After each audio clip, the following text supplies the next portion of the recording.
Welcome back. Let's talk about TRIZ, the theory of inventive problem solving. Now, is it possible to learn the art of invention, or is it a skill that you're born with?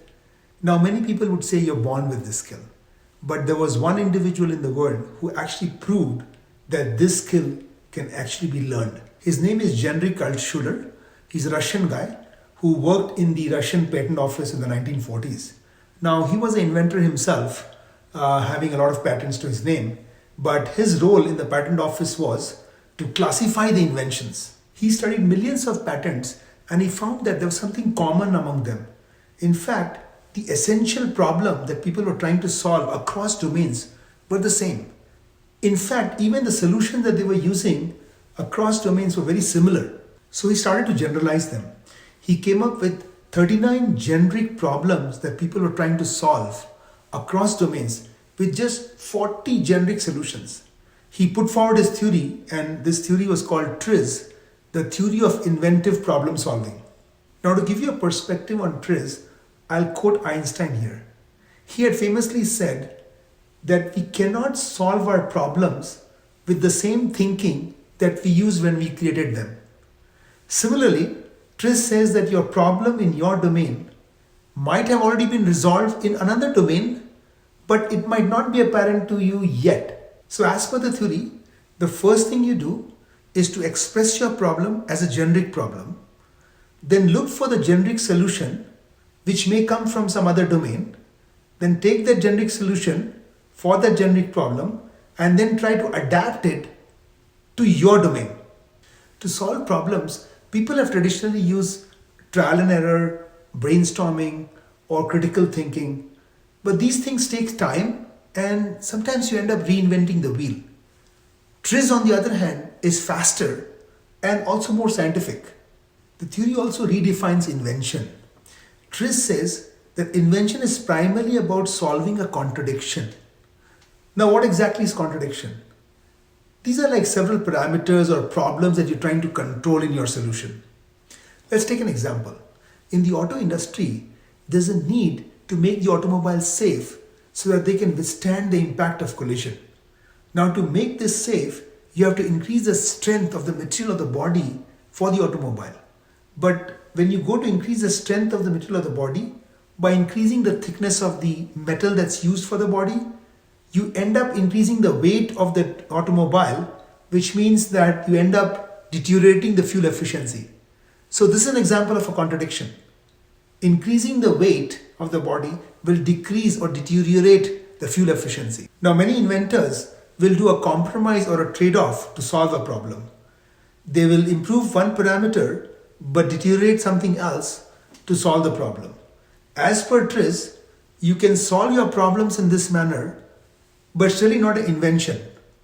Because as per TRIZ, invention is only when you solve the contradiction.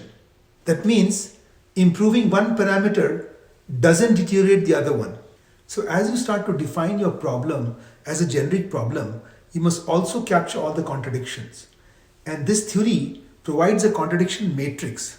Now, if you remember earlier, I had mentioned that the theory says there are like really 39 generic problems that are out there in the world and only 40 generic solutions. So now the question is to map these generic solutions to these generic problems. So that's where the matrix comes in.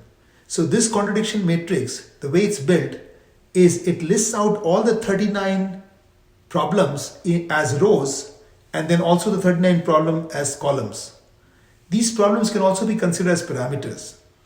Now, what you need to do is the parameter that you're trying to improve and the parameter that you're trying to not affect, you should go and look for the intersection. And then at that intersection cell in the matrix, you will find the suggested solutions from those 40 generic solutions. So let's look at how we're going to use this matrix to solve our problem that we were talking about in our auto industry. The number one out of the 39 generic problem is really the weight of the moving object, which is what we're going to really consider for the automobile example. And the number 14 in our generic problems is regarding the strength. So what we're going to do is, when we're going to look at the matrix, we're going to look for the intersection of row 1 and column 14, right? Row 1 being the weight of the moving object and column 14 being the strength. And when we go to that intersection in the matrix, in that cell, we'll find suggested solutions as per the theory. And you'll find solutions like 28, 27, 18, 40. These are like numbers for those generic solutions that we had talked about. Those 40 generic solutions that we had mentioned earlier, right? Now you're going to take these 4 options or 4 suggestions and explore that in your domain, right? In fact, one of the suggestion, that number 40 is about composite materials, which is really what the auto industry has really used across the board to increase the strength of the automobile without increasing the weight, right? And so not affecting the fuel efficiency. So this is how you can use the contradiction matrix to really resolve the problem in your domain. Similarly, other domains can resolve their contradictions using the suggested solutions in the matrix. Now, another example is aerospace industry. So in the aeroplane design, the landing gear is a contradiction to flying. Why? Because landing gear is required for landing but will interfere with the flying. So there, if you go to the contradiction matrix, you will see the suggested solution. One of the suggested solution is separation in space, which is why you might have noticed that the landing gear actually folds in after the plane takes off. That's an example of separation in space. Some contradictions can be resolved using a generic solution called separation in time. Now, an example of this could be sandblasting, where we use small sand particles as an abrasive to do the finishing or polishing. Now, the problem is when there are cavities, these small sand particles will be stuck in cavities. So the problem is it's a great thing as an abrasive, but bad because it's going to be stuck there and very difficult to take it out.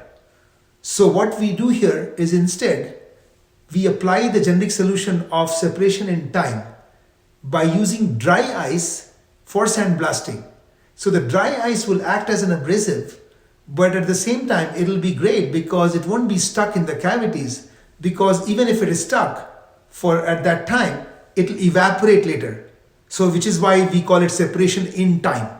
So when it's required as an abrasive, it's there, but when it's not required, it evaporates.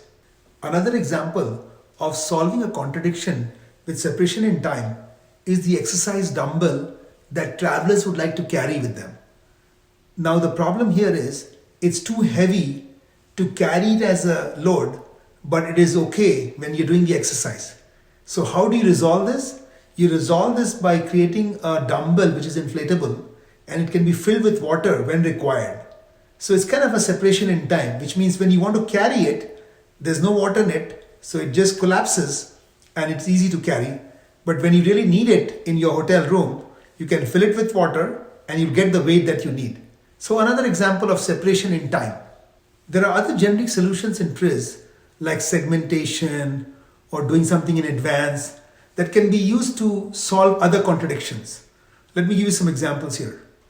Like in the case of high-rise, you might have seen elevators, separate elevators for separate floors, like elevator 1 going from 1 to 20, elevator 2 going from floor number 21 to 40, and so on and so forth, right? This is an example of segmentation that has been used to get people to their destination faster. Similarly, there is another solution, doing something in advance, which are also being used these days by some high rises.